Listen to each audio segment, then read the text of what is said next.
Never. I did. I know you did too. He said it on me. Times the court. Did he ever? Well, I did too. No, I heard. Wait a minute.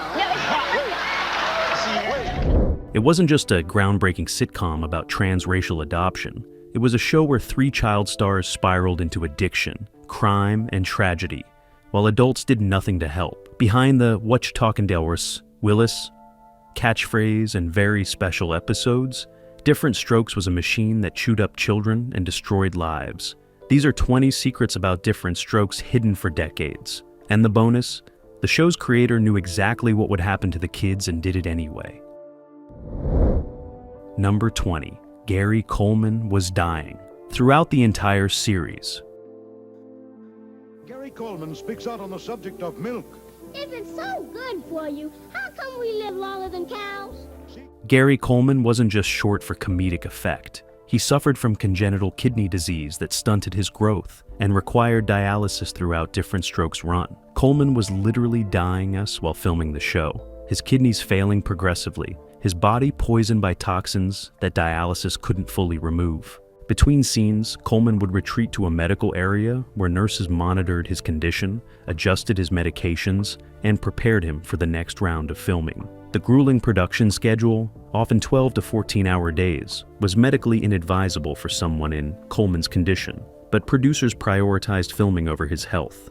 Coleman's parents, who controlled his earnings and career, pushed him to work, despite doctors' warnings that the stress was accelerating his kidney failure. Cast members knew Coleman was seriously ill, but were discouraged from discussing it publicly, with producers worried that acknowledging his condition would damage the show's lighthearted image. Coleman received his first kidney transplant in 1984 during the show's 6th season, forcing a production hiatus that producers resented, viewing his medical emergency as inconvenience rather than life-threatening crisis. The transplant extended his life but didn't cure the underlying disease, and Coleman continued working, while his body struggled with rejection and complications. The child star who made millions laughing on camera was suffering privately, his health sacrificed to maintain a production schedule that treated him as a commodity rather than a sick child needing protection and care. Number 19. Todd Bridges' substance addiction started on the set. It started when I was 20 years old, when it started, because I was trying to cover up the pain and suffering from what I had saw in my family. Todd Bridges, who played Willis, began using drugs during Diff'rent Strokes, introduced to cocaine and other substances by adult crew members who should have been protecting him instead of corrupting him. Bridges was just a teenager when older men on set began offering him drugs, presenting it as a friendly gesture and a way to handle the pressure of stardom. The abuse escalated quickly, with Bridges using cocaine regularly by age 15. His addiction enabled and hidden by people who knew better but cared more about production continuing than about a child's well-being. Cast members noticed Bridges' erratic behavior, the mood swings, the paranoia, the inability to remember lines, but no one intervened or reported what was obviously happening. Producers were aware that Bridges was using drugs, but took no action as long as he showed up and completed his scenes, treating his addiction as a personal problem rather than a crisis requiring immediate intervention. The adults who introduced Bridges to drugs were never prosecuted or even fired, allowed to continue working on set with access to other young actors. Bridges' addiction would destroy his life for decades after Diff'rent Strokes ended, leading to arrests, violence, and near-death experiences that all trace back to drugs he was first given as a teenager by people employed to care for him. Years later, Bridges publicly discussed how the show had enabled his addiction, that the Diff'rent Strokes set was where his childhood ended and his long nightmare with substance abuse began, facilitated by adults who saw a vulnerable kid and chose to exploit rather than protect him. Number 18. Dana Plato was sexually abused by her manager. I haven't, and I've tried to get in touch with Gary, but, it's like quote-unquote people. Dana Plato, who played Kimberly Drummond, was sexually abused throughout her time on Diff'rent Strokes by her manager, who used his power over her career to coerce Esikwa compliance starting when she was just 14 years old. The manager controlled Plato's work opportunities, her finances, and her access to auditions, making her completely dependent on someone who was systematically raping her. Plato tried to tell her mother about the abuse, but her mother dismissed the claims, unwilling to jeopardize the income stream Plato represented, or confront the powerful man controlling her daughter's career. Cast members noticed Plato's visible distress, her crying between scenes, her obvious fear around her manager, but no one asked questions or offered help. The abuse continued for years, with Plato trapped in a situation where reporting her abuser would destroy her career and alienate her from her mother, who prioritized money over her daughter's safety. Producers were either oblivious or deliberately ignorant, allowing the manager full access to Plato on set, despite her obvious discomfort in his presence. The sexual abuse contributed to Plato's later struggles with addiction, mental health problems, and destructive relationships, patterns that all traced back to formative trauma that no one protected her from. Plato died in 1999 from a drug overdose that was ruled suicide. Her death the endpoint of suffering that began when she was a child, Star being sexually exploited while everyone around her looked away, or actively enabled her abuser's access to her. Number 17. The show's creator predicted the kids would be destroyed.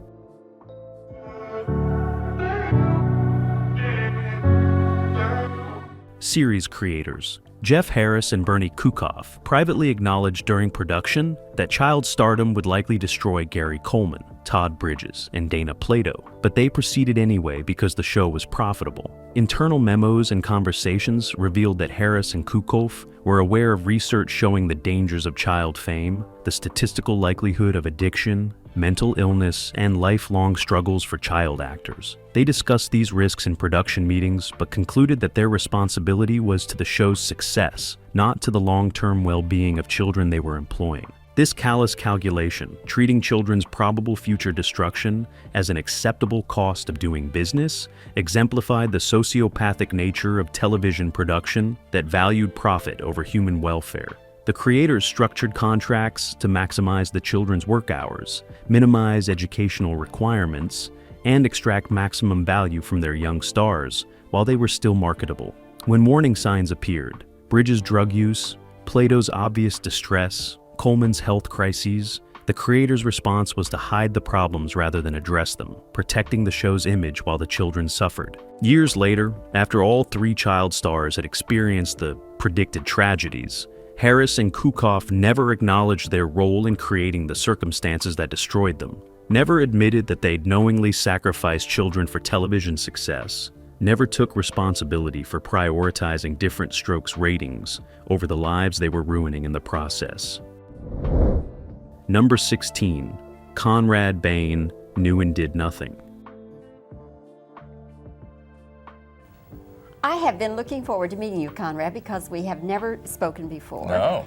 And Conrad Bain, who played the benevolent father figure Philip Drummond, was fully aware of the abuse, addiction, and exploitation happening to his young co-stars and deliberately chose to do nothing about it. Bain witnessed Todd Bridges arriving on set high, saw Dana Plato's obvious distress around her manager, knew about Gary Coleman's parents stealing his money, and never reported any of it or intervened to help the children he worked alongside for years. Bain later justified his inaction by claiming it wasn't his place to interfere in other people's family matters, a cowardly rationalization that prioritized his own comfort over children's safety. Cast members recall Bain as friendly but distant, someone who showed up, performed his scenes, and left without forming genuine relationships with the young actors who desperately needed adult advocates. His failure to act was particularly damning because he had the status and leverage to demand changes. His presence essential to the show meant producers would have listened if he'd threatened to quit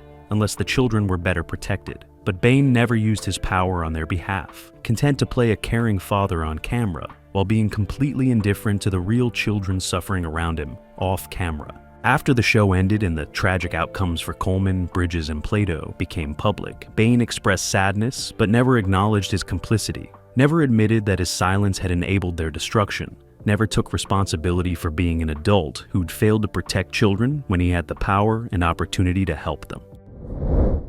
Number 15. Gary Coleman's parents stole his entire fortune. Aw, he can't dance. Move, I'll show you some dance. Gary Coleman earned approximately $18 million during his time on Diff'rent Strokes and related work, but by the time he reached adulthood, virtually all of it was gone, stolen by his parents and the advisors they had hired to manage his money.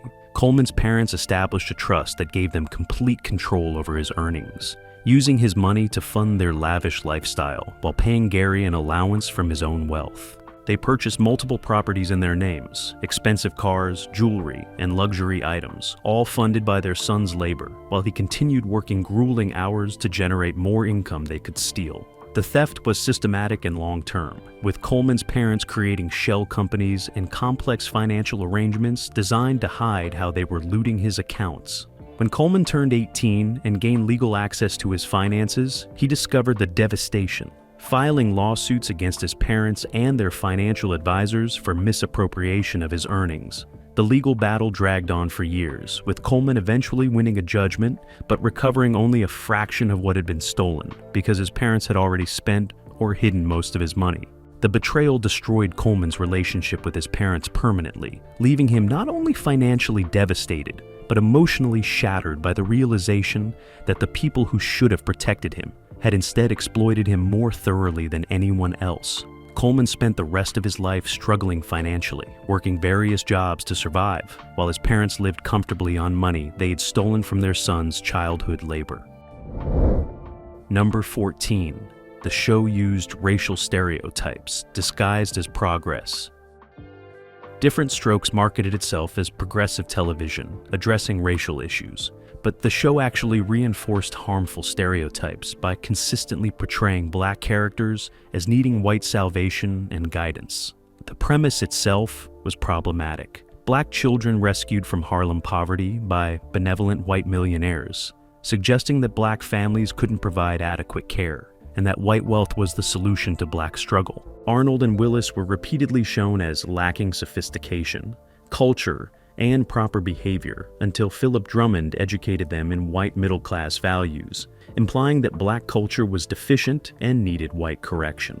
Episodes dealing with racism invariably ended with white characters solving the problem, or teaching black characters how to respond to discrimination, centering white perspectives, even in stories about black experiences. The show's writing staff was overwhelmingly white, with minimal black input into how racial issues were portrayed or what stories were told about the black experience. Critics from black communities pointed out these problems, but the show's white creators dismissed the criticism, insisting they were helping by bringing attention to racial issues even while perpetuating stereotypes. The very special episodes about racism were particularly egregious, using serious issues as plot devices while offering simplistic solutions that avoided systemic analysis in favor of individual attitude changes. Diff'rent Strokes' racial politics were fundamentally conservative, presenting integration and assimilation into white culture as the goal, rather than questioning why black children needed white saviors in the first place. Number 13. Dana Plato was fired for getting pregnant. Now, Arnold, the most important thing about acting is to be able to project yourself into another character. Method acting can help you do that. When Dana Plato became pregnant at age 18, producers immediately fired her, writing Kimberly out of the show with minimal explanation and no concern for Plato's welfare or future. The pregnancy wasn't scandalous by any objective measure. Plato was an adult in a relationship. But producers viewed it as an image problem that made her unsuitable for playing a wholesome teenage character. They showed no interest in working around the pregnancy, writing storylines that could accommodate it, or supporting Plato through a challenging time. She was simply discarded, her years of service to the show counting for nothing the moment she became inconvenient. The firing devastated Plato financially and emotionally, cutting off her primary income source exactly when she needed stability and support. She struggled to find other acting work, her pregnancy making her unemployable in an industry that had rigid expectations about young women's bodies and behavior. The desperation that followed led to increasingly destructive choices, including the armed robbery that would destroy what remained of her career and reputation. Producers never acknowledged their role in Plato's downward spiral, never admitted that firing a pregnant teenager and leaving her without support or resources had contributed to the desperation that drove her to crime. The callousness of the firing exemplified how Diff'rent Strokes treated its young stars as disposable, valued only as long as they remained profitable, and easily replaced when they developed complications that required actual care or accommodation. Number 12. Todd Bridges. Attempted suicide. On set. I'm Todd Bridges, and you're watching Flashback tonight. Make sure you subscribe, or I'm coming to your house. No, better yet, Gary. During the show's later seasons, Todd Bridges attempted suicide in his dressing room between scenes, swallowing pills in a desperate attempt to escape the addiction, abuse, and pressure that had made his life unbearable. A crew member found Bridges unconscious and called paramedics, who rushed him to the hospital where his stomach was pumped and his life was saved. Producers covered up the suicide attempt completely, telling the cast and crew that Bridges was dealing with food poisoning and would return to work shortly. The incident was never reported to authorities, never investigated, never treated as the cry for help from a suffering teenager that it obviously was. When Bridges returned to set days later, no one discussed what had happened, no counseling was provided, no changes were made to address whatever had driven him to attempt ending his life. Production simply continued as if nothing had occurred, with Bridges expected to perform comedy while recovering from a suicide attempt that had been swept under the rug to protect the show's image. The cover-up exemplified Diff'rent Strokes' complete indifference to the well-being of its young stars, treating even suicide attempts as public relations problems rather than emergencies requiring intervention and care. Bridges has discussed this period as the lowest point in his life, when he'd reached such desperation that death seemed preferable to continuing on a show that was destroying him while everyone pretended not to notice. My number 11. The show's very special episodes were exploitative. 3-year period, but my kids could have got the money. But I made it. I'm the last sole survivor, which no one thought would be, and I am. Diff'rent Strokes became famous for a very special episodes, tackling serious issues like drug abuse, child molestation, and drunk driving, but these episodes were cynical exploitation rather than genuine social responsibility. Producers discovered that controversial topics generated higher ratings and media attention, so they systematically mined serious issues for profit while providing no real education or resources. The bicycle shop owner episode about child molestation featured a predator grooming Arnold, but the resolution was simplistic, and the show provided no information about how real children could get help or recognize abuse. The drug episode featured Nancy Reagan's "Just Say No" message, but avoided discussing the real causes of teen drug use, or acknowledging that one of their own stars was addicted and needed help. These episodes allowed Diff'rent Strokes to claim social value while avoiding any real commitment to the issues they exploited. The show would air a powerful episode about a serious topic, generate headlines and Emmy nominations, then return immediately to lightweight comedy, as if the serious issues didn't exist. The hypocrisy was particularly grotesque given what was happening to the child stars, with the show lecturing audiences about protecting children while actively failing to protect the children in its own cast. The very special episodes were moral theater, allowing viewers and producers to feel good about addressing important issues without actually doing anything meaningful to help real people suffering from the problems being portrayed. Number 10. Gary Coleman's adopted parents were abusive. The abuse Gary Coleman suffered wasn't limited to financial theft. His adoptive parents were physically and emotionally abusive throughout his childhood, using corporal punishment excessively and subjecting him to psychological manipulation that damaged him permanently.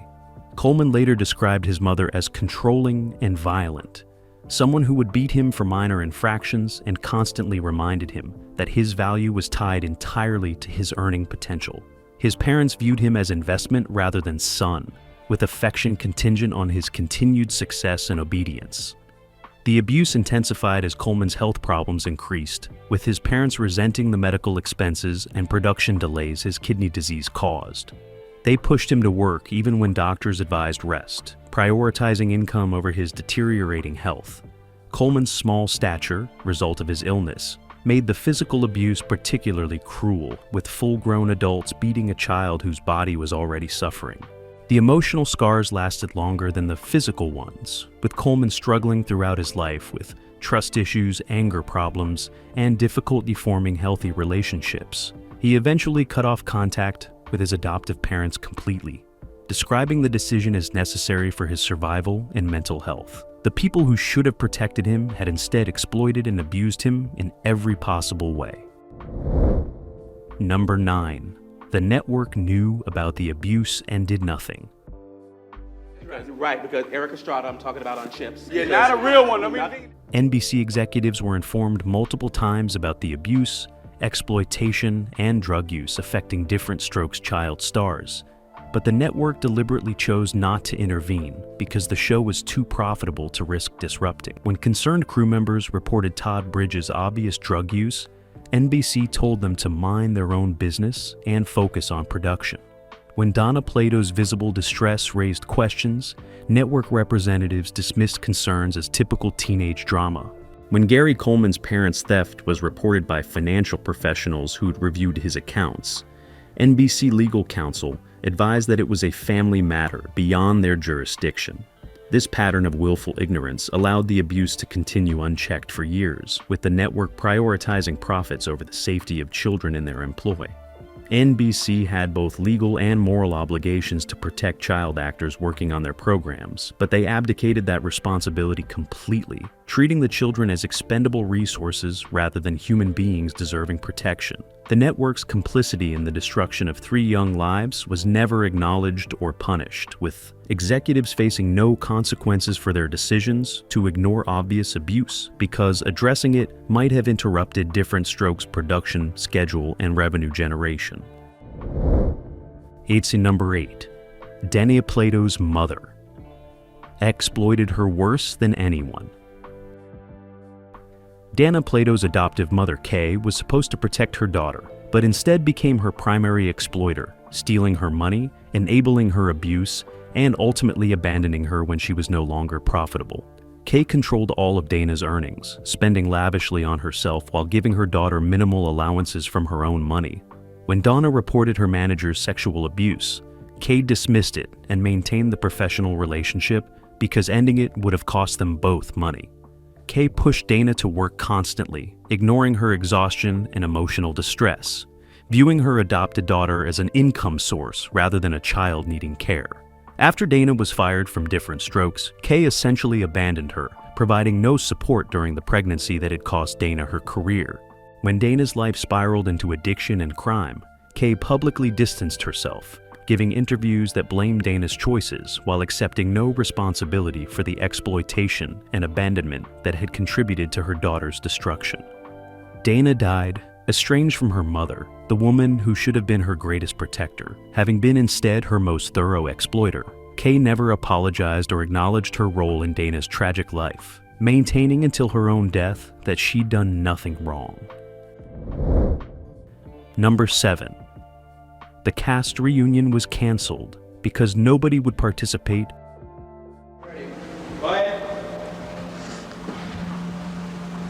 Someone's got to push pause.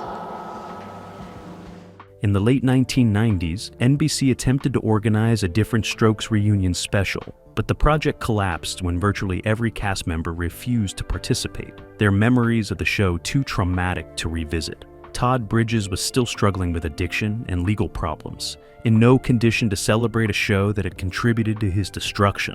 Dana Plato was desperate for work, but too damaged by her Diff'rent Strokes experience to return. Gary Coleman refused outright, stating publicly that Diff'rent Strokes had ruined his life, and he wanted nothing to do with anything connected to it. Even Conrad Bain declined, reportedly uncomfortable with the idea of celebrating a show whose child stars had suffered so visibly. The network tried offering substantial money, but no amount could convince people to participate in honoring something they associated with pain, exploitation, and lost childhoods. The failed reunion attempt revealed the depth of trauma Diff'rent Strokes had caused, that even years later, and with financial incentive, the people involved couldn't bear to revisit it. The show that had presented itself as heartwarming family entertainment had created such lasting damage that its own cast refused to acknowledge it publicly. Number 6. Todd Bridges was acquitted because prosecutors bungled the case. When Todd Bridges was tried for attempted murder in 1989, his acquittal wasn't because he was innocent, but because prosecutors completely bungled the case against him. Bridges had shot at a drug dealer during a dispute. Witnesses testified to his involvement, but the prosecution made critical errors in presenting evidence and chose not to call key witnesses who could have secured conviction. Some speculated that prosecutors deliberately threw the case, uncomfortable with sending a former child star to prison, and hoping the trial itself would scare Bridges into getting help. Others suggested incompetence rather than mercy, that prosecutors had assumed the case was easy and prepared inadequately. Bridges' attorney exploited every prosecutorial mistake, creating reasonable doubt where little should have existed. The acquittal allowed Bridges to avoid prison, but did nothing to address his addiction or the trauma driving his destructive behavior. He continued struggling for years afterward, the trial having been a missed opportunity to mandate treatment that might have helped him. Bridges has since acknowledged that he was guilty, that the shooting happened essentially as described, and that his acquittal was legal luck rather than actual justice. Number 5. Gary Coleman's death was suspicious. When Gary Coleman died in 2010 from a brain hemorrhage after falling at home, the circumstances surrounding his death raised questions that were never adequately answered. Coleman's wife, Shannon Price, who had been estranged and living separately, was mysteriously present when he fell and made the decision to remove him from life support unusually quickly before his friends or other family could reach the hospital. The fall itself was never fully explained, with conflicting accounts about what happened and why Coleman, who had been in stable health, suddenly suffered a fatal accident. Price's decision to remove life support within hours, rather than allowing time for others to say goodbye, struck many as suspicious, particularly given that she stood to inherit Coleman's remaining assets. Phone records revealed that Price had called friends discussing Coleman's valuable possessions before he'd even died, suggesting premeditation or, at minimum, callous opportunism. Despite these red flags, police investigation was cursory, treating the death as a tragic accident rather than potential foul play. Coleman's friends publicly questioned the official narrative, pointing to Price's suspicious behavior and financial motives, but their concerns were dismissed. Whether Coleman's death was truly accidental or something more sinister remains unresolved, another tragic ending to a life that had been marked by exploitation and betrayal from childhood forward. Number 4. The show's profits were built on child labor, law violations.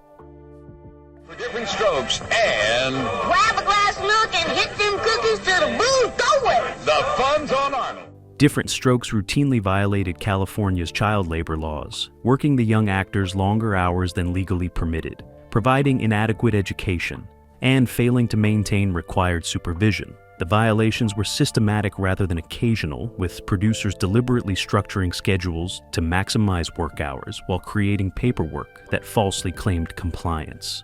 On set, teachers were pressured to certify that educational requirements were being met when they weren't, threatened with firing if they reported violations to labor authorities. The children worked 12 to 14-hour days regularly, far exceeding legal limits, with meal breaks shortened or skipped entirely to maintain production schedules. Gary Coleman's health condition should have required reduced hours and special accommodations, but producers ignored medical recommendations to keep him working full-time. State labor officials were aware of violations through complaints, but took minimal enforcement action, viewing the industry standard rather than serious violations requiring intervention. The profits Diff'rent Strokes generated were extracted directly from illegal exploitation of child labor, with the show's financial success dependent on systematically breaking laws designed to protect young workers. None of the producers or executives responsible for these violations face criminal charges or significant penalties, the fines assessed being trivial compared to profits generated through illegal practices. Number 3. Dana Plato's death wasn't accidental.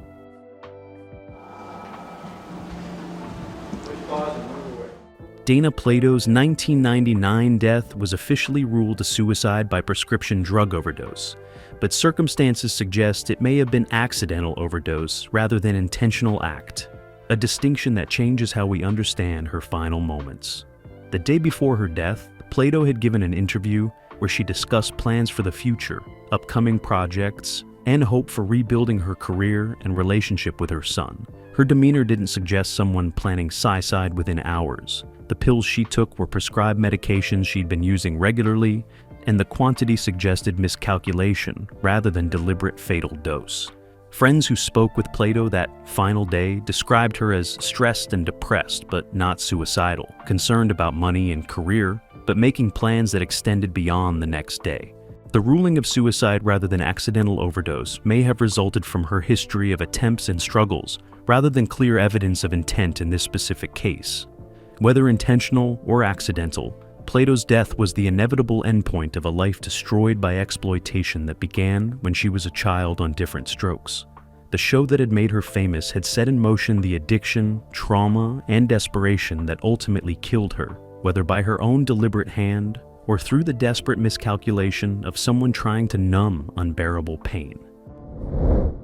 Number 2. The show's legacy is 3 destroyed lives.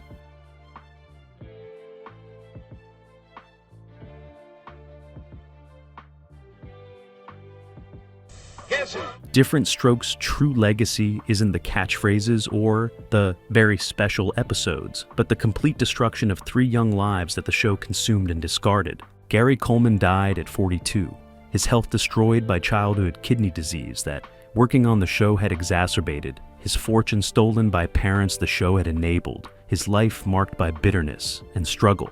Todd Bridges survived multiple overdoses, a murder trial, and decades of addiction that began with drugs given to him by Diff'rent Strokes crew members when he was 15. Dana Plato died at 34 from an overdose after years of addiction, crime, and desperation that traced directly back to sexual abuse that occurred during her time on the show. 3 child stars entered Diff'rent Strokes with their lives ahead of them. All 3 were destroyed by the experience, their childhoods stolen, their adulthoods devastated, their potential squandered by adults who exploited them for profit. The show ran for 8 seasons and made millions of dollars, but the human cost was incalculable. The people responsible, the creators, producers, network executives, parents, managers, never faced consequences for their role in this destruction, living comfortably on profits extracted from children whose lives they had ruined. Number 1. Everyone knew what was happening and chose. Profit over children. We did live in front of a studio audience, and they did Diff'rent Strokes and Facts of Life. And when they... The most damning secret about Diff'rent Strokes is that everyone knows. The abuse, the exploitation, the drugs, the theft. None of it was hidden or unknown. Crew members knew, cast members knew, producers knew, network executives knew, my parents knew, managers knew.